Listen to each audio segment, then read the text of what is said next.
আসসালামু আলাইকুম। আশা করি সবাই ভালো আছেন। আজকে খুবই গুরুত্বপূর্ণ একটি বিষয় নিয়ে কথা বলবো, আর সেটা হলো মেয়েদের সাদা স্রাব। মেয়েদের সাদা স্রাব বা লিকুরিয়া হলে এর চিকিৎসা কি, সেটা আজকের ভিডিওতে আপনাদের জানাবো।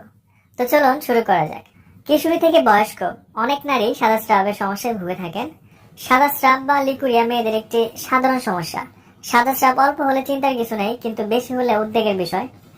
তাই সাদা স্রাব কেন হয় সেটাও একটু জানা দরকার। আসলে সাদা স্রাব মূলত অপরিষ্কার থাকলে বা অতিরিক্ত দুর্বলতা বা সংক্রমণের কারণে হতে পারে।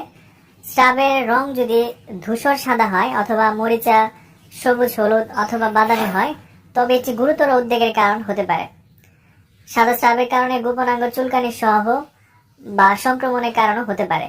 সুতরাং এর চিকিৎসা করা খুবই গুরুত্বপূর্ণ। এখন আপনাদের আমি জানাবো সাদা স্রাব চিকিৎসায় সব থেকে কার্যকরী একটি ওষুধ, যে ওষুধটি